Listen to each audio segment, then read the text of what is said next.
Bem-vindos a mais um episódio do podcast Finanças e Empreendedorismo por Arthur Bahia. Hoje eu estou recebendo aqui Vilmar Segundo e Hugo Veras. E eles estão à frente da Vipetro, uma empresa de Mossoró consolidada no mercado de construção civil que está há 39 anos atuando no mercado. Vilmar é o diretor técnico comercial e Hugo o gerente comercial. Eu queria pedir primeiramente para vocês se apresentarem e falar um pouco da história da empresa. Boa noite, Bahia. Primeiramente, queria agradecer aqui o convite de participar aqui juntamente com o Hugo do seu podcast de Finanças e Empreendedorismo e poder falar um pouco da história da empresa para você. Eu sou Vilmar Segundo, eu sou engenheiro civil de formação, tenho uma especialização no mercado petróleo e gás e atuo na gestão do nosso grupo empresarial, que é a Vipetro, que é uma empreiteira de obra pública, a Petro Imóveis, que é uma empresa de incorporação de imóveis, e BTS, né, que é Build to Suit, quem não conhece ainda, a gente investe em empreendimentos, em imóveis e alugou para o mercado. E a terceira empresa é a Factoring, que é a Petroforte Factoring, que nosso grupo é sediado em Mossoró. Minha família, eu sou mossoroense e a gente mantém as raízes lá, mas executa hoje a Vipetro, que é o principal braço da empresa, no Nordeste inteiro. E estou aqui há 6, 7 anos já, Hugo? 7 anos. Há 7 anos com o Hugo aqui ao meu lado. Eu digo que é um dos meus tentáculos que me ajuda a gerir isso tudo. Esse grupo foi fundado pelo meu pai, que ainda é vivo, né? Me ajuda muito na gestão disso tudo. Mas o Hugo já é uma peça importante comigo, que faz tudo, nosso comercial da Vipetro, principalmente, de captando negócio, orçamentos, tudo a entrega. Então você entrega todo o comercial ao homem aqui. A gente vai trabalhando junto, ele captando e a gente fechando e estudando. E a gente tem uma sinergia muito boa de trabalho. É um ambiente muito bacana, porque nós nos tornamos grandes amigos e uma relação de muita confiança. E assim, a gente bate bola e chega a ter brigas quando tem que fechar os orçamentos, porque ele faz os orçamentos. E eu tenho mais 2 amigos que ficam com a gente, que é Zico e Ivan. E a gente vai sabatinar os orçamentos. Então, assim, ele tem que defender... Vamos dar uma porrada nele. Não, vai guerra mesmo. E ele vai defendendo os pontos e dizendo... E assim, se for assado. E aí a gente chega no final e vai para as competições, para as licitações e consegue ter isso na maioria das vezes. Eu queria, então, que o se apresentasse e contasse um pouco da história dele e como foi que ele chegou até a Vipetro, né? Oi, Bahia. Apesar que, como o mundo é pequeno, né, eu descobri que Bahia é meu primo, né? Então, é mais um primo que eu tenho, né? Mas meu nome, para quem não me conhece, meu nome é Hugo Bezerra, né? E agradeço essa oportunidade de estar aqui, Bahia, mais uma vez e poder colaborar com esse projeto tão interessante que é Finanças e Empreendedorismo, que você vem trabalhando e pregando aí a ideia é que vocês pessoal. Estimule quem está assistindo aqui a empreender tem a Vipetro, a Petroforte. Talvez o Hugo é um exemplo bom aqui e pode trazer muito conhecimento também de você empreender dentro de uma empresa, né? Que é muito importante e tem essa oportunidade de você empreender dentro do negócio e crescer lá dentro. A história do empreendedorismo é muito assim, eu acredito que é muito da formação da pessoa, de como você for, como você é criado. Vou dar um exemplo de Hugo. Hugo, ele ia começar a contar, mas assim, Hugo, como é que eu conheci Hugo? Eu fui construir um condomínio em Tibau. Tibau fica na praia próxima a Mossoró e tem um grande orçamentista aqui no estado chamado Mainá. E o Hugo era estagiário da Federação das Indústrias para Mainá, na parte de engenharia. E a gente foi trabalhar nesse orçamento e sempre que eu ia para reuniões para atualizar o orçamento, aquele cara que vinha... Deixa eu corrigir, se destacando. Esse orçamento aí que você está falando é um orçamento de 2013, 2014 do Vila da Praia, né? Que na verdade é uma incorporação da Petro Imóveis. E esse orçamento, quando você foi para Mainá fazer esse orçamento, na verdade eu estava entrando na Fierne. Né? E aí, praticamente, por coincidência, esse foi o primeiro orçamento que eu trabalhei, mas, na verdade, eu não trabalhei. Eu aprendi a abrir um projeto, a tirar uma medida no escalímetro, a levantar um quantitativo, né? E eu acho que um ano depois, né, ou um pouco depois disso, o Vilmar levou uma outra oportunidade, que foi o resort do GJP, em Maceió, né? E Exato. aí sim eu acho que eu já tinha 2, 3 anos de estágio, né? Eu praticamente já era o braço direito de Mainá na Fierne e eu já tinha mudado meu turno de estudo para a noite e já estagiava meio período na Fierne e o restante do meu período já era com Mainá, então era uma zona. E eu me lembro como se fosse hoje que Vilmar foi para Mainá fazer esse orçamento e Mainá, um cara muito receptivo, muito... E não sabe dizer o não, né? Ele disse, Vilmar, eu não consigo fazer, mas eu vou indicar um time para poder fazer o orçamento desse resort, é uma obra muito complexa, né?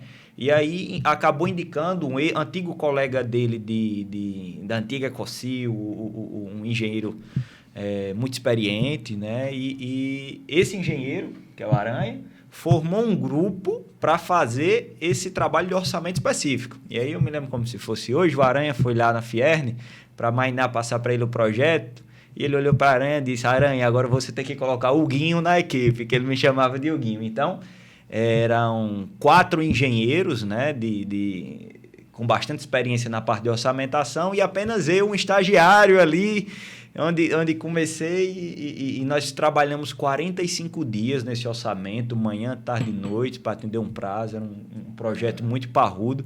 Eu me lembro que eu tenho uma foto no final do projeto, todas as pranchas empilhadas do projeto, eu tirei uma foto ao lado, os projetos ficaram maior do que eu. E depois de 45 dias de trabalho, finalizamos, né, o projeto, não saímos vencedor do resort. Na verdade, esse resort até hoje não foi construído, né?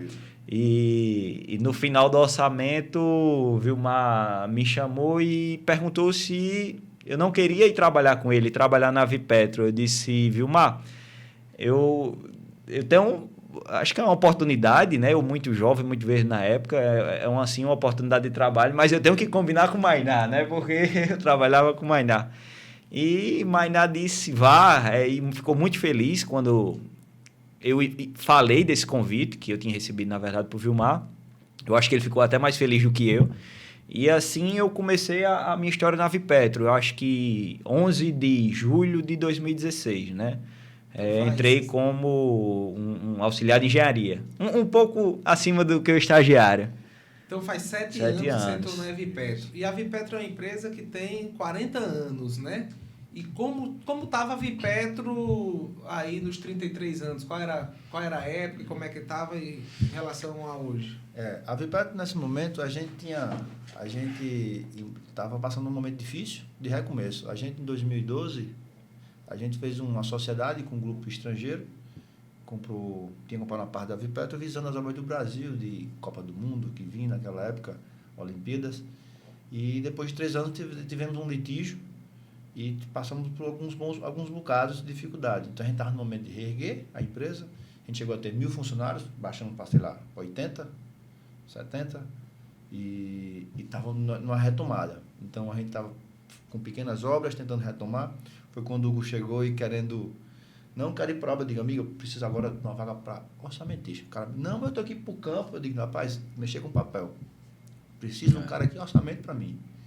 Que vai fazer conta, que vai fazer orçamento, vamos aqui trabalhar, e eu captando comercialmente, e ele querendo ir para a rua, para o escritório. E aí ele foi entendendo a missão que era necessária, que a empresa realmente precisava.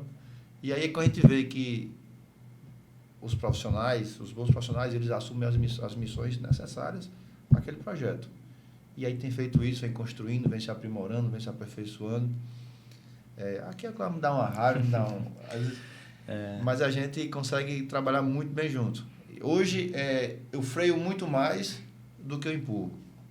Assim, a gente tem bons profissionais que você tem que empurrar, e tem outros que você tem que estar freando porque a velocidade é muito grande e às vezes a criatura quer engolir o criador, né? Aí a gente vai freando.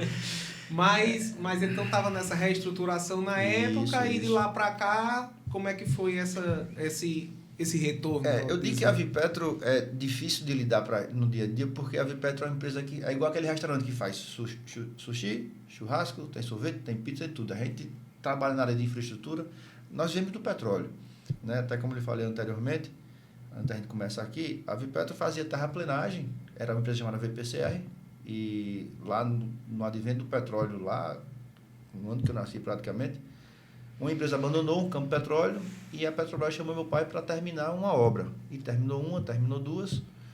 E aí foi quando a Vipetro surgiu realmente o segmento do petróleo. Viveu-se muito tempo no segmento do petróleo. E fazia paralelo, fazia uma obra pública na escola, fazia uma estrada, mas sempre vivendo com 80%, 90% da renda do petróleo.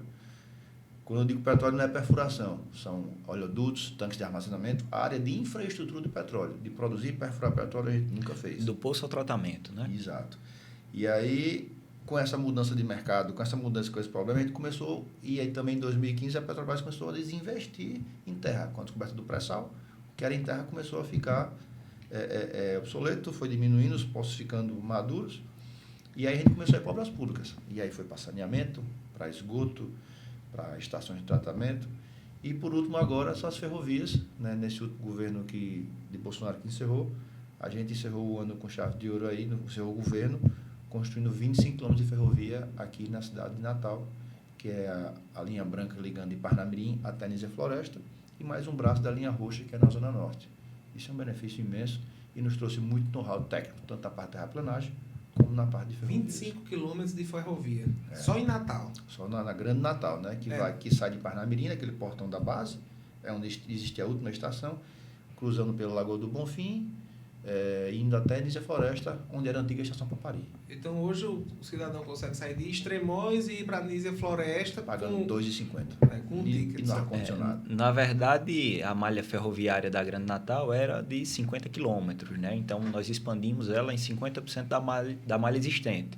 E só corrigindo, não é de Extremóis, é de Ceará-Mirim, né? Hoje, o braço norte da ferrovia é em Ceará-Mirim, né? Onde cruza Natal pela Ponte Velha e vai para a CBTU. E tem outro braço que sai da CBTU na Ribeira e vai até Nísia Floresta, que foi essa extensão que nós fizemos a partir de Parnamirim.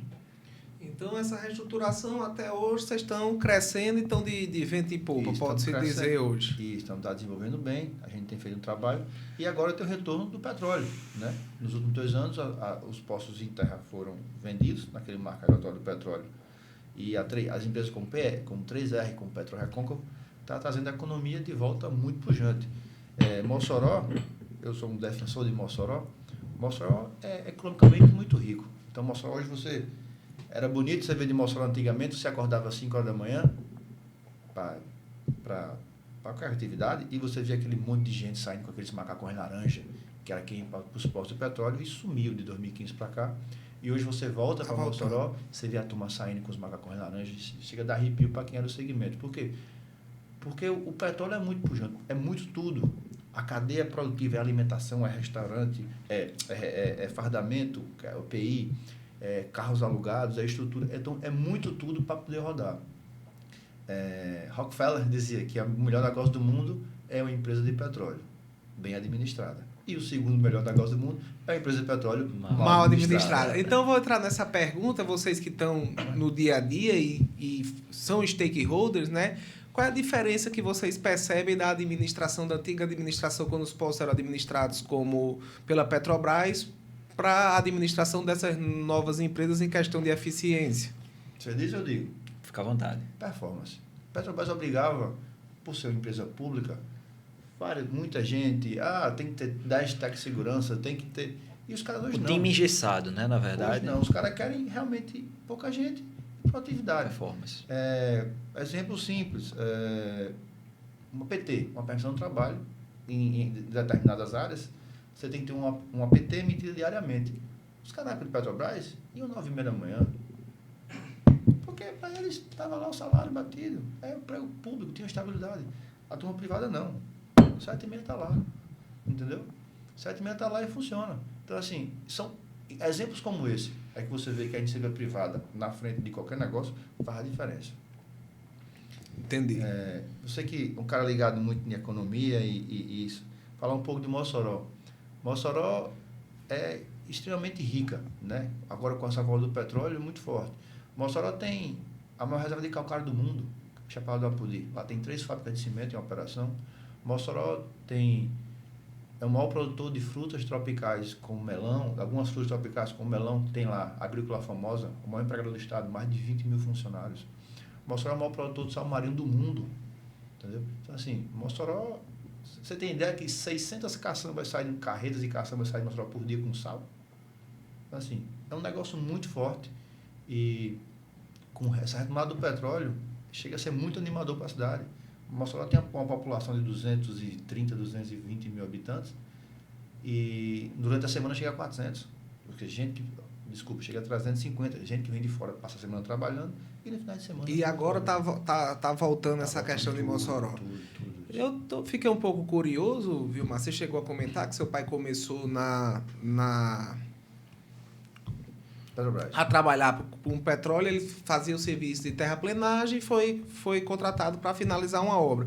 Como foi o começo das outras empresas do grupo também? Isso. E aí, em seguida, surgiu a Petroforte. Né? Quando iniciamos com a atividade do petróleo mais forte, a gente precisou do mercado de Mossoró para poder fornecer para a Vipetro. E começamos a gerar um fluxo de caixa para alguns funcionários, para algumas pequenas empresas, pequenas lojas. E aí, isso começou a ser rotineiro. E a gente, para evitar que a gente tivesse que ir a Fortaleza, que é mais próximo que Natal, ou a Natal para buscar material. E aí, logo em seguida, Sarney homologou a atividade das factories no Brasil. Então, a gente criou... Papai sempre foi daquela que a gente deve... Quem não paga imposto não cresce. Então, a gente tem que ser muito pagar imposto para crescer, tem que ser tudo. E aí, a gente criou a Petroforte Factory, que era uma empresa nossa, deve ter 31 anos ou 32 anos, não me recordo de cabeça. E para isso, para poder fornecer, para poder financiar o mercado de Mossoró, para atender a Vipetro e a cadeia que existia, uma demanda. E a Petroimóveis é uma empresa que surgiu posteriormente, na atividade ele gostava muito de investir em imóveis, e aí foi quando a gente começou a construir galpões em Mossoró para atender o mercado do petróleo também, e alugar, e foi gerando renda, e aí hoje a gente consegue atender o mercado público e de outras formas, de uma forma mais profissional.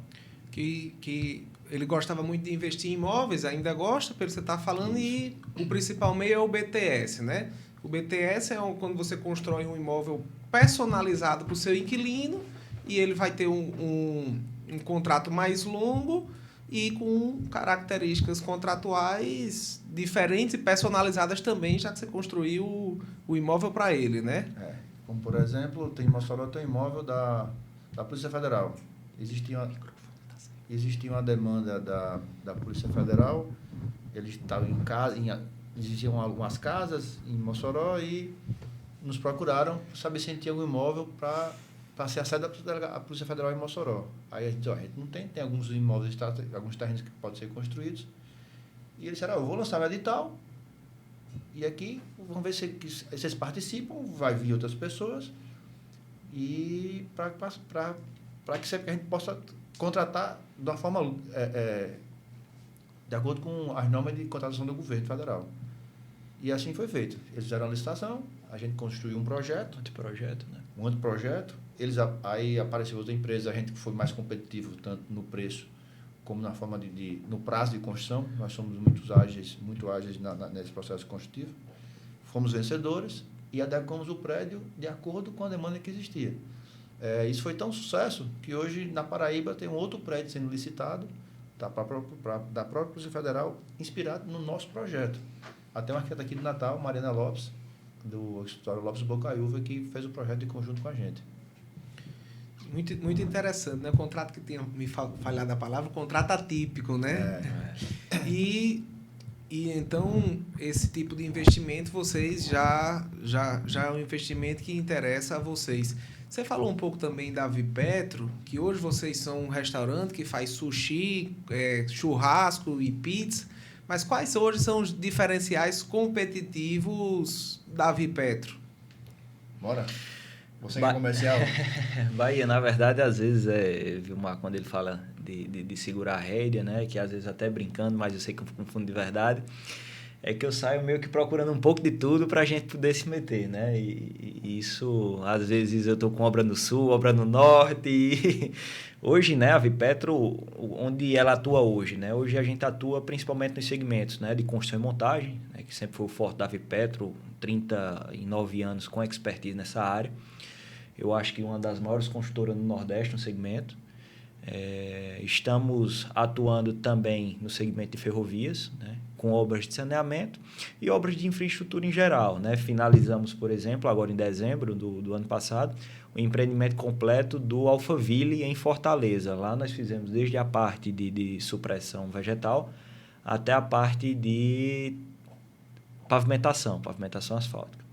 Então, hoje no mercado, na verdade, a gente não busca um segmento propriamente dito, né? Nós identificamos as oportunidades que estão no mercado e eu acho que o dever mais difícil, né, que fica como dever de casa, é fazer conta, trazer a viabilidade para aquele projeto, né? Hoje nós vivemos em uma fase que passa por dificuldade na questão de mão de obra. Hoje, por exemplo, a gente faz um orçamento considerando um valor X para a mão de obra, um salário, e quando a gente torna a obra que realiza, que vai começar, às vezes aqueles valores de salário estão desatualizados com o valor do mercado. Então, isso são os desafios que nos movem diariamente, né? Então, na verdade, o que é que a gente busca? A gente busca oportunidades no mercado que deixem uma rentabilidade, né? Nos mais diversos segmentos. Então, a gente tem se estruturado, implantado sistema de gestão, sistemas da parte de treinamento com mão de obra, para atender cada vez melhor o mercado, né? Tem uma coisa interessante. Eu não sou engenheiro civil como vocês, mas eu atuo na construção civil também, em escala infinitamente menor, que eu queria ver se tem a ver com esse pensamento que eu tenho. Você correndo atrás e viu o mate naquele momento tendo que frear. Mas uma coisa que eu vejo muito que acontece com construtoras e com construtoras grandes é que às vezes o gestor mede o sucesso dele por quantidade de obra. Então, às vezes, o cara tá pegando outra obra, às vezes uma que é economicamente inviável, mas aí tá tendo que rodar aquela estrutura. E, não, se eu tô com X obras, se eu tô faturando tanto, eu tô bem. Quando, às vezes, você pode faturar 30% do que o outro fatura e ter uma saúde financeira melhor, até porque a construção civil é um setor que toda obra envolve volumes altos, mas que, às vezes, o fluxo de caixa é difícil, né? A medição, tudo. O que é que vocês acham desse sentimento que eu tenho? Hoje, o Brasil ele é dotado de uma grande quantidade de pessoas que sabem fazer currículos. Você pega os currículos, são as coisas mais lindas do mundo. Os caras, formação, não sei o quê. A pandemia fez muita gente, fez muita captação de mão de obra de papel, né? online, e não tem experiência de vida de campo. Do trecho, como a gente chama. Do trecho. Então, assim, hoje você pega um currículo, você traz um cara, não, que eu tenho experiência nisso, curso nisso. Vai pro campo, o cara não sabe lidar, pô. Mas eu fiquei com a curiosidade, só interrompendo. Desse tempo que eu queria ir pro campo e você segurou, mas você botou ele para ter uma experiênciazinha no trecho também, para dar uma calejada? Ele vai pro campo, porque assim, o cara que tá fazendo orçamento, ele tem que ter o feeling do campo, o feeling da produtividade. Ele tem que entender qual a dor do cara na obra. Dia a dia, né? O cara sentado no escritório não tem a noção do problema do campo, não. Zico, que é o meu gerente da parte de produção, ele diz, vai lá tu pro campo para resolver o problema. Quando diz, não, tem que ser assim, assim, assim. Não funciona assim. A gente tem uma discussão muito grande, negócio de veículo, combustível. Porque o cara tem um carro da empresa, com o combustível da empresa. Aí o cara tá a 500 km longe de casa. Aí sai domingo para comprar o pão, aí o carro rodou, aí o sistema avisa, fulano saiu, o carro rodou. Aí o cara vai dizer, meu amigo, o cara tá longe de casa, longe da mulher, dos filhos. Tu vai deixar o cara para ir na padaria comprar um pão e ir para uma missa no carro? Não vai poder? Não pode ser assim. Não, mas porque não... Tu tem que ter um bom senso. Isso é gestão. Sensibilidade. A gente que gera pessoas... hoje nós geramos pessoas. A gente não gera empresas, não. A gente gera talentos. Né? Um grande amigo que o esporte me trouxe, o triatlo, é Alfredo. É um cara que você devia trazer aqui. Um cara sensacional para você entrevistar. Extremamente inteligente. Advogado, empreendedor, academia e tal, muita coisa bacana. Ele me mostrou uma semana, outro dia, eu falei, rapaz, a gente tem um salário emocional. Um brinde no final de semana para o cara sair com a família, isso aqui, um bom funcionário. Então, assim, isso hoje em dia é muito importante. Então, voltando para aquele ponto que você falou. Eu tenho 10 obras de 1 milhão. Pô, você tem 10 dor de cabeça, podendo ter uma dor de cabeça de 10 milhões. Então, você procura muito, hoje a gente procura muito mais ter uma obra que a gente consiga dá o tiro vencer, certo, né? com preço bom, sem dar dando desconto, que a gente bote um engenheiro, que a gente gaste energia na gestão, na economicidade, com boas pessoas, do que ter um bocado de obras paradas. Essa história dele sair igual um maluco, porque ele sai igual um maluco procurando tudo, pô. Ele ouviu dizer, eu tenho um exemplo que eu conto, que eu moleque numa licitação com meu pai, eu andei muito com meu pai pequeno mesmo, e nas férias eu não ia brincar com ele, eu vim para andar com o papai, para obra, ficava com ele. Fomos para trabalhar na licitação, aí o cara disse, você faz assim, assim, assado? Eu disse, não, a gente não faz isso não. Aí disse, não, rapaz, faz, é porque ele começou agora, é pequeno ainda e tal, chegou no carro. Aí meu pai disse, meu filho, quando perguntar se a gente faz isso, diga que faz. Por quê? Daqui a pouco você vai ser engenheiro. Isso é o moleque. Aí ele diz, se o cara contratar a gente para fazer um avião, nós vamos lá, a gente contrata um engenheiro aeronáutico. Se o cara quer fazer um navio, a gente contrata um engenheiro naval. Pode ser que não saia mais barato, mas que ele vai voar o boiar, ele vai. Ou seja, isso é engenharia, isso é gestão. Então, esse maluco sai aqui buscando um sistema da NASA, ele chega com as coisas mais mirabolantes, e eu escuto, porque muitas dá certo. Realmente, eu não sei se é informação, mas a última história que ele estava contando, ele saiu daqui para o Maranhão com 2 contatos, 2 telefones, o de um corretor de imóveis e o de um vendedor de cavalo. E conheceu o Maranhão todinho. E me voltou com uma obra, pô. Entendeu? E me voltou com uma obra. Tamo lá. Eu disse, bicho, vamos gastar energia de Rio Grande do Norte para baixo, porque a gente tá para um lado do sol e tal. Assim, a gente atua hoje no Nordeste. O Nordeste é muito grande, pô. Daqui para Maceió são 700 km de carro. É 600 km de carro, né? Vai de avião 1h30, tá? Mas vai de carro 6 horas, pô. Ou sai de madrugada, passa por Recife, é um caos. Aí esse maluco vai arrumar um negócio no Maranhão. Só que o negócio do Maranhão, o preço do metro é o dobro do pessoal de baixo. Eu digo, vamos. Né? E aí, assim, ele tem uma facilidade de encontrar essas coisas que às vezes me assusta. Aí eu procuro defeito. Qual é a fonte de recurso? É pau. É federal. É boa. Eu sei que é bom. É tudo bom, pô. É caso privado. Então, hoje a gente procura clientes que não seja a fonte duvidosa de pagamento, é uma gestão buscando praticamente o que é privado para a gente ter menos problema. A gente já tem tanto problema na gestão, no dia a dia, com o sindicato, com o Ministério do Trabalho. Pessoas, né? São quantas pessoas hoje? Hoje nós temos quase 490 funcionários. Uma responsabilidade danada. Né? São muitas famílias e a história da emoção. Estamos melhorando nossos recursos humanos, criando um plano de cargo e salário. E isso demora para ser implementado, é caro. Mas, assim, é visando uma melhor qualidade do nosso funcionário. Entendeu? E, assim, Bainha, voltando um pouco para a sua pergunta, né? Quantidade versus qualidade. Eu acho que isso também traz muito para o lado do investimento, né? Porque se você tem uma carteira muito diversificada, você acaba tendo um desgaste maior para fazer a gestão da sua carteira, né? Assim como são as obras, né? Você acaba tendo uma variedade maior de obras e mais contratos espalhados, então eu acho que fica um pouco difícil a gestão. Mas quando você também reduz aquela sua quantidade de obras para volumes maiores, né? Você também aumenta o seu risco, né? E hoje, assim, uma educação interna que a gente tem, assim como eu acho que é sua educação nos investimentos, a gente só entra em obras sabendo do nosso limite. Hoje, por exemplo, né, como tem muitos leilões de obra, às vezes a gente fica mangando do mercado, porque os caras vão dando lance, baixando preço, e não. Quando a gente chega no nosso limite, realmente a gente... A emoção que você falou. A gente tem a educação de ficar ali no nosso limite. Então, a gente não age com emoção, e sim com a razão. É um jogo, né? Às vezes o cara já está ali pelo ego. O preço já esqueceu, o cara continua no ego. E isso, eu fiz uma comparação muito relativa com a parte de investimento. Com investimento, né? Uma coisa interessante que quando você está falando é que, claro, quando a gente pensa em investimento, não é interessante você colocar todos os ovos numa cesta só. É importante você diversificar. Mas diversificar é diferente de pulverizar. Diversificar é quando você investe num ativo aqui e você vai investir em outro porque, de uma certa forma, eles têm uma descorrelação e você vai aumentar a chance de retorno diminuindo o risco.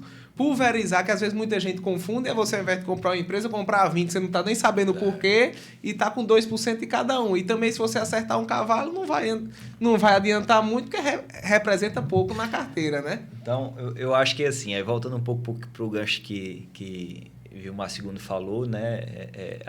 Assim como o pai dele é espelho para ele nos negócios, e seu Vilmar também é um grande espelho para mim. É um cara de uma intelectualidade muito, muito brilhante, né? De uma mente muito brilhante. É um ser sui generis, né? Vamos dizer assim. Cara... Meu pai é amigo dos meus amigos. Não, e ele tem um tato, né?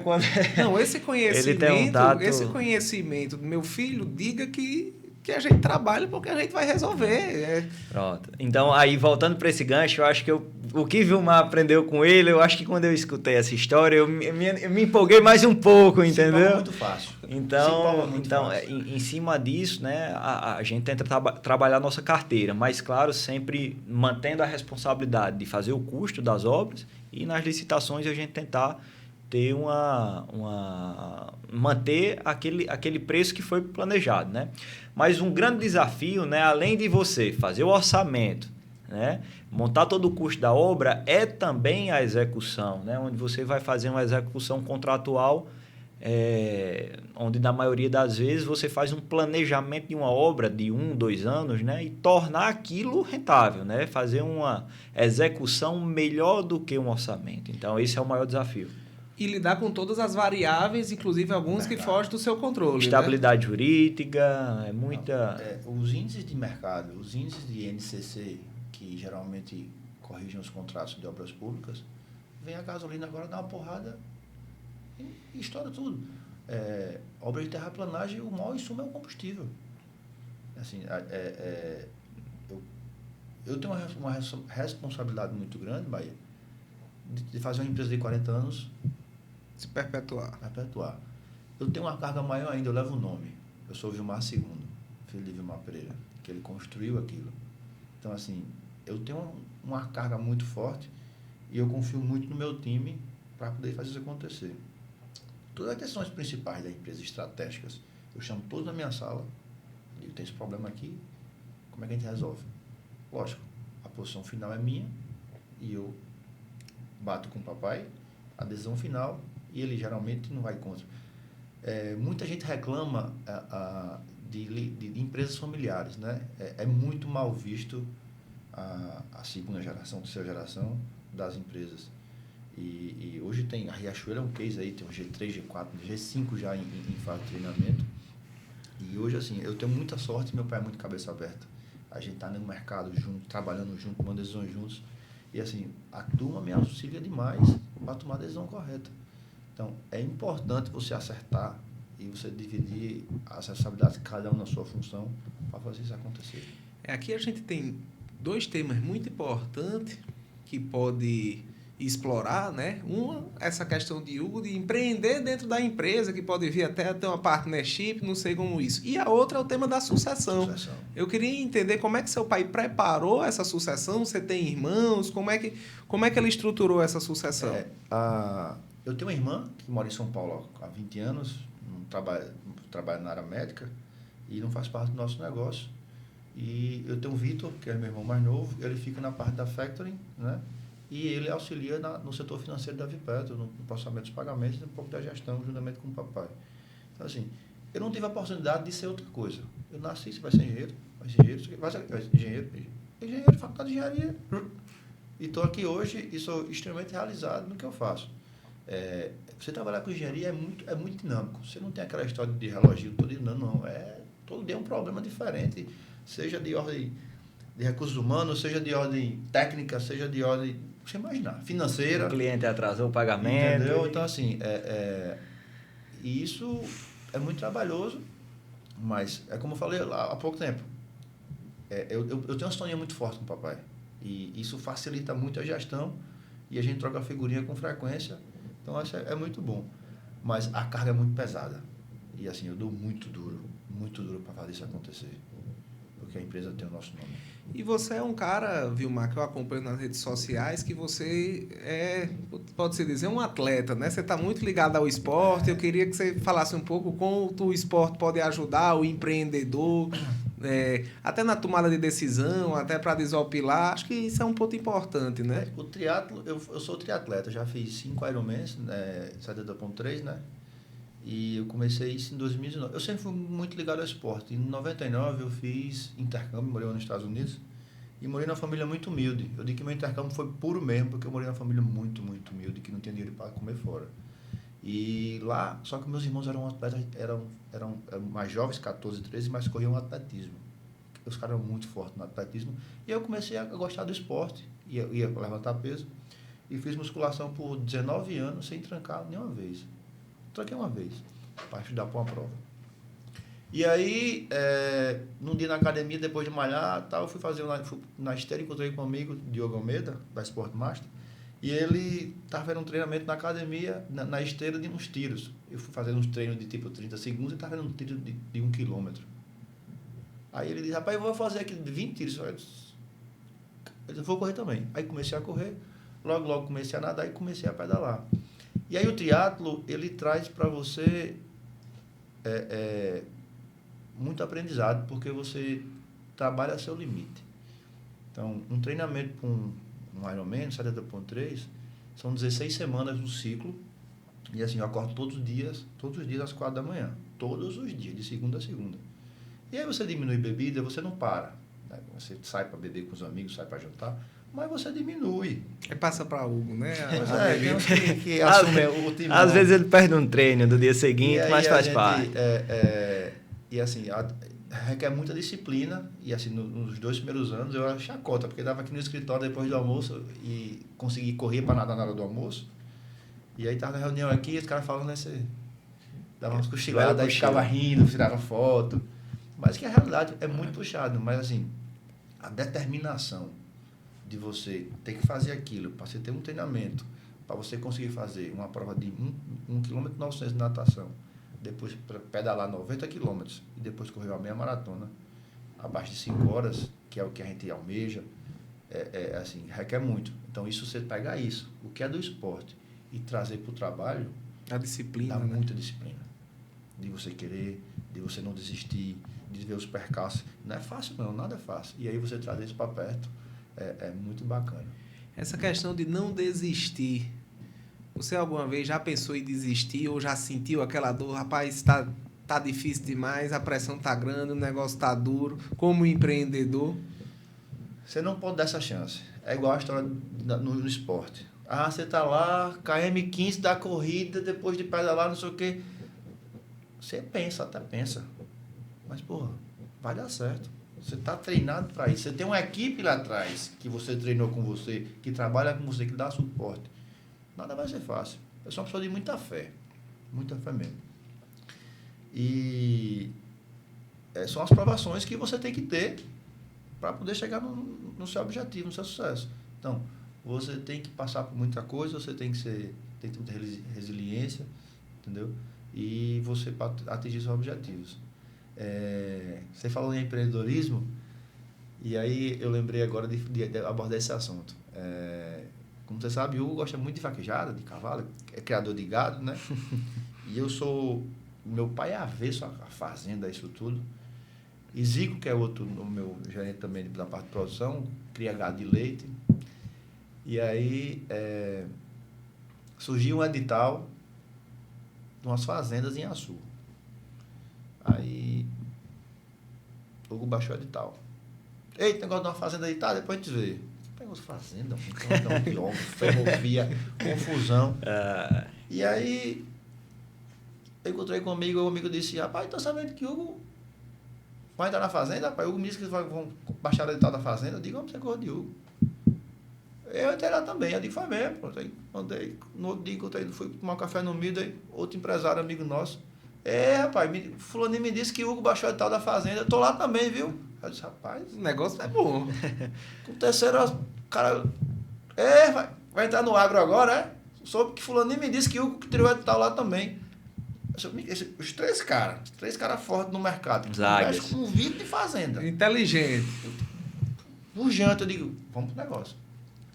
Entramos na fazenda e estamos montando a VP Agro, que é uma empresa para entrar no mercado do agronegócio. É assim, vamos lá, dou uma rédeazinha para sentir. E aí, vamos tratar isso de fazenda como uma obra, sendo de custo, orçamento, planejamento. Estamos definindo agora o que é que vai ser, qual cultivo vai ser realizado. Eu pego gados. Aí o Hugo disse, onde o agro chega, a pecuária vai embora, como é que ele disse? Não, eu nem... Que na hora que o agronegócio, a plantação chega... Sim, o agro sai, né? Então, assim, a plantação é muito mais rentável do que a pecuária, né? Do que a pecuária. Então, assim, foi uma coisa que ele trouxe e a gente...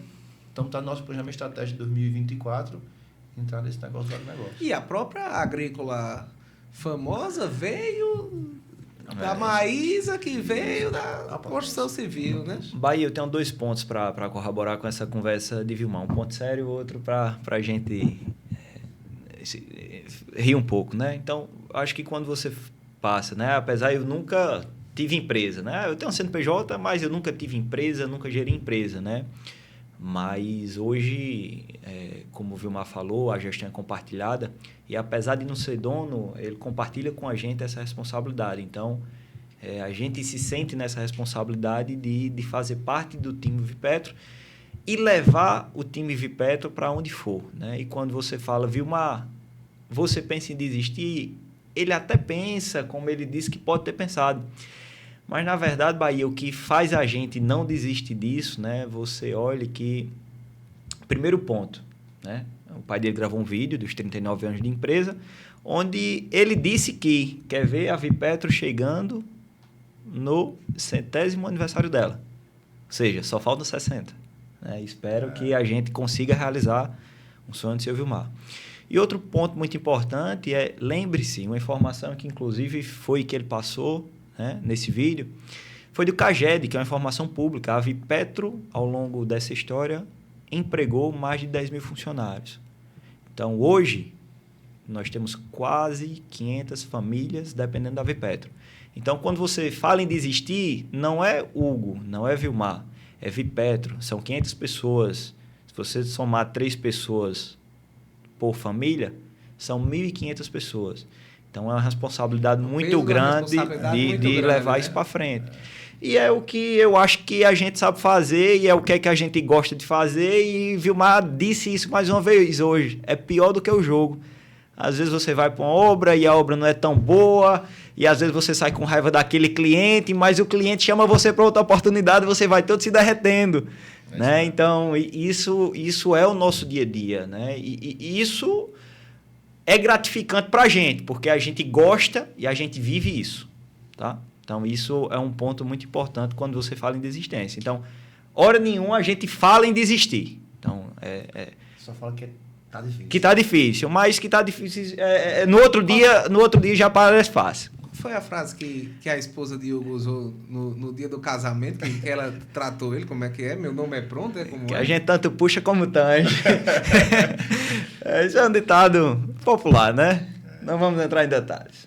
Né? E o outro ponto, que antes de Vilmar falar aí, que a gente vinha conversando até no carro, e Vilmar olhou e disse, Hugo, qual será a pauta desse negócio lá de Bahia? Foi a mesma pergunta que Mariane me fez de sair de casa. Tem alguma pauta? Eu disse, não, é chegar lá e defender no gogó, né? Que isso... é o que nós fazemos no nosso dia a dia, né? Então, e ele estava lá assistindo um vídeo e eu me lembro que a gente vindo no carro, que ele olhando seus vídeos, disse, eu vou olhar aqui os vídeos dos podcasts Bahia para ver quais são os assuntos, né? E falando sobre empreendedorismo, né? Ele falou que ouviu uma parte de um podcast seu que justamente fala na parte de investimentos, né? Que a pessoa deve investir em ativos e não em passivos. Aí, o último investimento empreendedor que nós fizemos foi uma égua, né? Que a gente comprou, ele e Zico. Só despesa. E eu até olhei pra ele, eu disse... Esse aí você não freou por quê, Vilmar? Não, tava em Maceió. Aí eu disse até assim, Vilmar, mas um cavalo é um passivo, mas depende do ponto de vista, né? Porque se você compra pra investir, esse cavalo é um ativo. Então, a gente adquiriu um ativo. Tira ativo na hora que vem, a não ser que você esteja vendendo cobertura, a gente né? tava em Maceió, uma choparia lá, um canto, no happy hour depois da obra, e eles dois eles zicam no telefone, não, porque não sei o quê. Eu disse, o que é? Aí ele disse, não, porque era só até, a gente só ia até R$900. De parcela, de 900 de parcela. Não, R$900. E aí eu disse, e o que aí? Não, tá, eu digo, então bota que eu vou com vocês também. Bota aí meu nome. Amigão, eram 36 parcelas. Aí, até hoje, estamos aí. Pagando essa parcela. E ele pensando que era um leilão de uma obra, né? Rapaz. Mas aí faltou o que eu estava até falando. Aí a gente agiu na emoção. Eu estava até falando antes, o que eu mais percebo hoje no meu dia a dia é que as maiores decisões de investimento que as pessoas fazem, ela não faz fluxo de caixa descontado, é na emoção, é por algum gatilho, algum ponto que chama. Aí você até desconfiou. Aí eu falei, na física ou seja, na obra você tinha um limite, tinha um precinho que era 900. Quando o cara vai para a física, você ajudou a estourar esse... Mas a história limite. Foi assim, Bahia, tava eu e Zico, né, falando, e aí eu e Zico, a gente alinhou, né, vamos até 500 de parcela para cada, que dava uma parcela de 1.000. Aí já tava passando de 1.000, viu que a gente... Tava meio triste, e o leilão rolando, e tava lá nos 1.200 de parcela. Aí viu uma disse, o que foi, irmão? Vocês ficaram tristes. Eu disse, chegou no nosso limite aqui. Ele disse, quanto é o limite de vocês? Eu disse, não, era 1.000 que dava 500 para cada. Ele disse, pois eu vou entrar e a gente vai até 1.500. Aí por 1.500 a gente tirou a putra. Rapaz, era um leilão online, não tinha nem um esquinho pro cara ficar tomando. Online, pois é, a distância. Mas tem muitas histórias boas, e muita experiência que a gente passa nessas viagens e obras, e experiências boas, experiências ruins. Ariano Suassuna diz, né, que tudo que a gente passar é bom de contar. Mas são muitas situações que a gente passa e que dá muito aprendizado. E você disse que Hugo queria ir para o trecho, você não deixou, então hoje já tem que ter essa experiência, mas talvez não tenha tanta experiência do trecho das histórias, né? Eu queria que vocês compartilhassem algumas histórias dessa do trecho, que é ruim de passar, mas para contar é bom. Bahia é assim, depois que a gente entra no mercado de trabalho, é que a gente vê o que a vivência de obra é tão importante para a vida de tudo, né? Para a vida, inclusive, no desenvolvimento pessoal. Porque você está ali no meio da diversidade, com a mão de obra, às vezes, não tanto qualificada, numa obra com 200, 300 pessoas, com pressão de cronograma, com pressão de entrega, às vezes com a máquina quebra, o cara falta, a sua frente de serviço está parada. Então, você tem que aprender a diversidade na dificuldade, né? E, particularmente, né, eu comecei muito novo, eu me formei com 20 anos, né? Comecei a estagiar com 17, né? Me estagiei de 17 ao 20, e eu nunca tive essa vivência de obra, né? Mas, assim, eu vim de um meio rural, morei até 15 anos na fazenda, eu fazia trabalhos braçais na fazenda, então eu sei como é aquela educação de base, você lidar com a peãozada, sei um pouco disso. Mas isso sempre foi uma dificuldade para mim, inclusive trabalhar com projeto, trabalhar com orçamento, porque você pegava aquela planta e você não conseguia enxergar aquilo na obra, né? Mas eu consegui desenrolar um pouco no estágio, a facilidade de ler projeto, e assim eu fui atuando. Sendo que quando eu cheguei na VPET 2020, eu era acostumado a orçar casa, orçar construção civil. E aí chega a Vilmar com um duto de aço carbono, que é da área de montagem industrial, e eu, Vilmar, eu não vou aprender isso sem ir por trecho. E acabou que, se brincar, eu acho que eu assisti todos os vídeos do YouTube de construção e montagem, e isso vai você, né, a ter o conhecimento da prática, a ter o conhecimento do que é uma obra, apesar que é completamente diferente do que você ter a vida do trecho, né? Porque você vê a dificuldade na pele.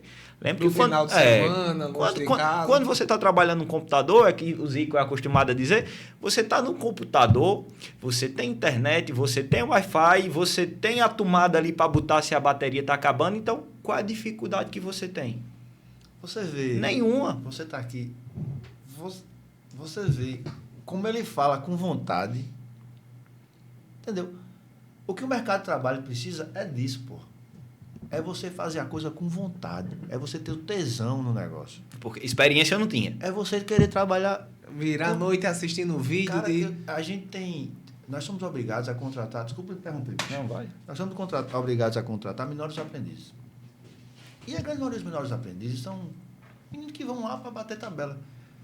Mas nós temos menores aprendizes que viraram grandes profissionais, engenheiros, que nos surpreendem porque o cara tem muita garra, muita vontade. Eu tenho uma gerente em Maceió chamada Maria Júlia. Estava matriculada numa pós em Recife com ele, porque não fazia uma pós, era cachaça e farra direto. Não, era final de semana. Não, estava matriculada na FAM. E aí, quando a gente ganhou uma obra em Maceió, um gasoduto, e aí ele disse, olha, vamos contratar um engenheiro tal. Aí eu disse, não, vou procurar um cara assim, procurei o cara e não aparecia a paz, Maria Júlia. Não dá certo não. Chegou em Maceió, aí chegou em Maceió no aeroporto, pousou, ela foi buscar a gente, amigo, numa Mercedes uma Mercedes sedã, preta limpa. Aí eu disse, meu amigo, eu estou procurando um engenheiro de obra, meu amigo, não é uma patricinha dessa não. Uma bolsa daquelas de mulher, cara, ele fez, calma. Entrei no carro, tudo bom, tal. Você via que ela tinha facilidade de relacionamento, de conversar, sabia como eram as coisas, mas ela disse logo, ó, é o seguinte, eu não sei de nada de gás. Eu sei, trabalhei como cor de obra, sou engenheira civil, agora tenho vontade de aprender. E você sentia a energia dela de ter vontade de aprender, de quero fazer, de quero... Então, assim, hoje, ela é minha gerente de Alagoas. Ela toma de conta de, sei lá, 200 operários lá. Lógico, engenheiros abaixo dela, engenheiros mais velhos, gente que tem 30 anos de experiência, 40 anos de experiência e está abaixo dela. Por quê? Porque ela é uma líder. Ela tem muita vontade de aprender. Ela tá assim, eu uso esse exemplo. Ela não é menor aprendiz, mas tem outros menores aprendizes que entraram como menor aprendiz e são gestores de setor na empresa, setoriais, assim. Então, assim, a gente tem que ter gente que tenha vontade de trabalhar. É isso que o mercado precisa. O cara vai investir, o cara vai dizer, pô, vá com vontade. Não vá por aí. Achando que vai dar errado, que sem tem uma estudar. Coisa que eu penso muito e tenho muito na minha cabeça, que o profissional, independente do setor, ele precisa ter duas coisas. Essas são as duas coisas que eu acho mais importantes, na minha opinião, que é proatividade e pensamento de dono. Que eu acho que resume um pouco, tem tudo a ver com o que você falou. São duas coisas que as palavras são simples e aparentemente é muito simples. Você não precisa saber fazer o cálculo mais complexo. É proatividade e pensamento de dono. Mas pensa duas coisas difíceis da pessoa ter, né? E você entrando nessa questão dos menores aprendizes, eu quero trazer na mesa um outro assunto que eu venho percebendo. Teve uma hora que o Hugo comentou da dificuldade de mão de obra que está se tendo hoje na construção civil. Eu sou engenheiro de produção e hoje estou fazendo um mestrado em engenharia de produção também. Estou voltando a frequentar a UFRN. E o que eu tenho percebido é que parece que o setor de engenharia está meio morto, sabe? Em comparação com sua época. Talvez hoje o jovem, a maioria dos jovens que está indo para fazer a faculdade, está pensando em medicina. O que é que vocês sentem isso e qual é a mensagem que vocês sentem para aquele jovem que está entrando na faculdade, que quer ser engenheiro? Porque muita gente às vezes diz no mercado, não, engenharia civil, às vezes o cara está se formando, está sem oportunidade, mas você vê que está Maria Júlia, tem Hugo, tem os menores aprendizes que quando quer atrás tem a oportunidade. E às vezes o cara vai e fica na zona de conforto ou quer um caminho mais fácil e não encontra. Queria colocar esse assunto aqui na mesa para escutar a opinião de vocês e o sentimento de alguém que emprega tanto, né, na área. Tempos difíceis fazem homens fortes. Homens fortes fazem tempos fáceis. Tempos fáceis fazem homens fracos. Está acontecendo hoje. E homens fracos fazem tempos difíceis. Você terminou a frase. Então, assim, isso é o que está acontecendo, pô. A turma está acomodada. Bahia, eu com 18 anos, 5 da manhã eu estava no Detran para tirar minha carteira de motorista. Eu já dirigia não sei quantos anos. Pô, tem cara hoje de 20 anos, de 25 anos, não tem carteira. Não, pô, eu preciso ter um iPhone com o Pé Uber. Pô, os caras estão estagnados no mundo, querem ver atrás do computador. Cadê? Ninguém quer ser dono de empresa, pô. Os caras querem ser... Não, quero fazer um concurso. Quer estabilidade, né? Você tem que gerar emprego, pô. Você tem que gerar renda. Você tem que sair daquela caixinha que é cômodo. Pelo contrário, pô. Você tem que ter a ganância, tem que querer crescer, querer mais. Você tem que produzir, né? Eu estou presidente do Sindicato dos Metalúrgicos, metal mecânico, setor metal mecânico no estado. Sou diretor da Federação das Indústrias. Fui presidente do CREA, faço parte do CREA ainda. Sou vice-presidente do Sinduscom Natal, sou diretor do Sinduscom Mossoró. Eu faço parte das entidades de classe tentando somar para a sociedade. Isso não tem salário não, pô. E tá puxando o Hugo também. Também. Né? Também. Por quê? Porque se interessa. É um bom aluno. Essa escola foi do meu pai. Entendeu? Só que assim, a vivência é tanto tempo junto ali, que ele vai vendo e eu vou puxando e eu sinto que ele vem. Eu puxo outros amigos, eu puxo outras pessoas que não vêm. Entendeu? Então, assim, essa vontade é o que move. Eu digo assim, eu estava conversando com a RH, não, porque ela querendo saber de uma pessoa, de outra, eu disse, rapaz, a gente tem que ter gente com vontade, com disponibilidade. Quer apostar? Ele pegou o telefone e liguei para Zico. Zico é aquele outro meu gerente. Era assim, às 5 horas da tarde. Diga, amigo, tem que ir em Belo Horizonte. Não vou agora, 9 da noite. Você consegue ir para mim? Ele disse, você tira passagem por aí ou você quer que eu resolva? É isso, pô. Tá pronto. E isso não vai deixar longe da família, não. A gente pensa como dono. Está disponível da empresa. Então, assim, isso é muito gratificante para a gente, para nós gestores, ter um time forte. Quando eu falo um time, é porque assim, toda hora eu falo em time porque a gente vai junto. Quando vai um na frente, vai todo mundo do lado. Então, é um pouco disso que a gente se preocupa muito. E vê que o mercado hoje não tem isso. Você vai na UFRN, você vai na UNP. Pô, fiquei sabendo que a UNP fechou todos os campos, agora a aula é AD, só tem praticamente medicina e outro curso presencial. Não sou contra o AD. Eu acho que isso é o mundo está mudando, mas é mais difícil, pô. Difícil, vai formar mais dificuldade com o cara, vai dar menos experiência para o cara, aquele contato com o professor, aquela disciplina, Contato com os colegas, né? Porra, com o meio, é networking. Você começa. Hoje eu tenho grandes amigos que fizeram faculdade comigo de engenharia, que são prestadores de serviço nossos, são concorrentes. E existe a troca de informação por dentro da faculdade. Tem vários, diversos. Como é que vai ser isso online? Pô, que mundo maluco vai ser esse? É aquela historinha que eu falei agora há pouco tempo. Né?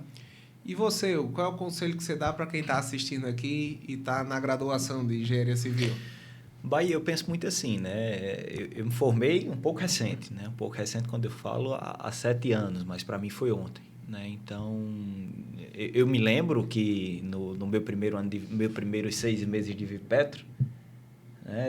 Ali, eu já estagiava na Fierne o dia todo, já fazia faculdade à noite. Estava no 10º período, fazendo TCC. Né? Então, já comecei. Entrei na Vipetro, e aí Vilmar me chamou para a obra do SEDUC, né? A construção do Complexo Penitenciário Juvenil. Isso. No Planalto, na verdade é em Parnamirim, mas ia para o Planalto. Então, era um ano de política, né? Pré-política. Eu tinha um carro, meu pai pegou o carro, né? Para começar na política. Então, eu morava com meu tio, Sérgio, ali na lateral do Onofre Lopes. Acordava de 5 horas da manhã, pegava o ônibus, ia para o Planalto. Do Planalto, não tinha como eu chegar na obra, porque eram 3 quilômetros de estrada de barro. Né? Então, eu esperava o engenheiro da obra, Alexandre, que Alexandre hoje está com a gente, ou João Maria, o encarregado, para ir me pegar no Planalto para eu poder ir para a obra. Passava o dia inteiro na obra, almoçava na obra, saía da obra de 5, 5h30, pegava o ônibus no Planalto, descia na Prudente em frente à Conjol, ia para Nascimento de Castro, aula até 10h30 da noite, chegava em casa às 11 horas, 11h30. Passei 6 meses nesse rojão. E hora nenhuma eu pensei em desistir. Pelo contrário, eu era feliz. Né? Então, de ter um emprego, de poder estar terminando a faculdade. Então, isso é uma persistência. Essa geração hoje aí do mimimi, você não pode ter mimimi. Você tem que botar na cara e você não pode virar vítima. Ah, não vou porque eu tenho que andar de ônibus. Ah, não vou porque é perigoso. Não. Tem que meter a cara e ter coragem, né? Se você quer vencer na vida, se você quer seguir uma profissão, você tem que correr atrás. Não vai ser a construtora que vai lá dentro da faculdade e vai pegar o estagiário ou que vai pegar no braço, vem aqui trabalhar. Não, não é assim. Né? Você tem que ser grato pelas oportunidades que você tem e você tem que aproveitar quando o cavalo passa selado na sua frente. Né? Então, as oportunidades são poucas na vida. Né? E se você não der valor a elas, você não vai para canto nenhum. Então, é essa sugestão que eu dou para os estudantes. Eu acho que o mercado está aí, o mercado está fomentando novamente. Corra atrás de oportunidades. Vá para a obra, meu amigo. Chegue cedo. Eu me lembro, Vilmar, no primeiro dia que eu cheguei lá com João Maria é o mestre hoje, eu acho que é o melhor mestre que a gente tem na parte de construção civil. Sim. Eu nunca tinha ido numa obra. Olhei para ele e disse, João, eu nunca pisei numa obra. Eu estou aqui para aprender com você. Eu acho que se perguntar isso a João Maria, João vai saber hoje. Ou seja, então, eu mesmo sendo superior de João, cheguei para ele com toda humildade, dizendo a ele que não sabia que estava ali para aprender com ele. Então, você vê hoje, às vezes, também, o pessoal não tem humildade de não saber. De não querer aprender com aquela pessoa que realmente está no trecho, que está à frente, que são as pessoas que fazem a obra, que faz as coisas acontecer. Então, é esse conselho que eu deixo aqui. Você dá para a turma aí, né? Essa história do cavalo selado, que o cavalo selado só passa uma vez, eu discordo um pouquinho. Eu acho que muitas vezes o cavalo selado passa todo dia, a gente é que não consegue enxergar. Eu disse que passa poucas vezes, não uma vez. Né? Eu acho que o cavalo selado tava até... Foi uma palavra que eu falei hoje, não, rapaz, o cavalo selado passa todo dia. A gente é que não consegue enxergar todo dia. Agora, então, quando enxergar, se agarra. Se agarre nele, né? Quando vê as oportunidades, quando eu li que o Instagram faturou 10 milhões, 5 milhões, no final de semana vendo aquele selinho verde. Certo, o verificado. O verificador. O cara botou milhões no bolso, pô. O cara teve a ideia de vender para qualquer pessoa aquilo. Botou, sei lá, 10 milhões no bolso. Aí o cara viu, você vê oportunidades. O cara que chegou vendendo ali pra gente, tomou R$2 meu, só na conversa. Por ele estar roubando, por ele estar não sei o que ali. Vamos, pegue, vai, vende seu chiclete. Então, assim, a gente tem que enxergar as oportunidades. Aos estudantes de engenharia, eu dizia que vão podendo com toda a força. Sempre haverá mercado para engenharia, porque é o que estrutura o país. Tudo para infraestrutura tem que ter engenharia. O Brasil tem um déficit habitacional gigante. O Brasil é um país de dimensões continentais que é todo pelo modal ferroviário, ou rodoviário praticamente. O modal ferroviário não funciona. É muito pequeno ainda. O modal de cabotagem, zero. Ou seja, o mato ainda está alto. Está muito alto. O cavalo não tá conseguindo comer na boca, na ponta do capim. E assim, Bahia, o curso de engenharia, né? A engenharia, nas diversas engenharias, estamos em uma mesa de 3 engenheiros, não é um curso que forma para o fim técnico. Forma você para a vida. Né? Forma você para ser um gestor, forma você para ser um solucionador de problemas em qualquer área, em qualquer segmento. Você cria uma capacidade de pensar o mundo de outra forma. Né? Então, você tem que ter essa mente aberta para resolver problema. E se você resolve problema, você vai ter um destaque em qualquer ambiente que você estiver. Então, eu acho que a formação do engenheiro é muito boa por causa disso. E problema é uma coisa que todo mundo tem, né? O cara pode ser rico, pobre, magro, gordo, preto, branco, todo mundo vai ter problema. Então, sempre tem algum problema de alguém que você pode solucionar. É isso mesmo. Assim, a profissão da engenharia, eu sou um defensor imenso da engenharia e pela capacidade de resolver problemas que lhe dá, ainda mais quando você está inserido no mercado propriamente dito. Então, eu acho que continua sendo uma das principais profissões do mercado. Eu particularmente, eu vim até sorrir aqui comigo mesmo, né? Mas eu vim parar na engenharia por um acaso, né? E sou muito grato de ter me encontrado na engenharia, porque hoje eu não me vejo fazendo outra coisa. Quer dizer, até me vejo no agro, né? Mas que eu gosto muito. Você queria era correr boi para sempre, né? Mas, assim, eu venho de uma família de engenheiros, né? Meu avô foi engenheiro. Inclusive, foi prefeito de Natal, foi secretário de Estado, fez vários projetos importantes para o Rio Grande do Norte, como, por exemplo, foi projeto dele, o viaduto da Urbana, para tirar as carretas da Salgado Filho, jogar na Prudente de Moraes e da Prudente ir para Beira Canal para o Porto. Foi projeto dele fazer a via costeira. Eu conversando com meu tio Sérgio, ele me disse, eu me lembro quando fui com o papai, no helicóptero do Estado, sobrevoar a via costeira para fazer a via costeira. Foi ele quem fez a construção da barragem de Poço Branco, maior do estado à época, perdeu para Armando Ribeiro, depois que Andrade Gutierrez fez. Então, ele tinha uma mente brilhante de engenheiro, entre outros projetos que fez como secretário de Estado, né? Que a CAERN, a COSERN, era tudo abaixo da secretaria, eu acho que era CEOP, se eu não me engano. Meu pai é engenheiro agrônomo, tenho 3 tias engenheiros e uma médica, ou seja... E eu me lembro lá em 2011, eu terminando lá o ensino médio, né? Tava na época de correr boi, só pensava em correr boi, e eu disse, eu vou fazer veterinária, né? E 6 meses antes, ou seja, um semestre antes, meu irmão veio morar em Natal, veio fazer engenharia, 2011, né? Tava um boom da engenharia, né? Copa, aquela coisa toda.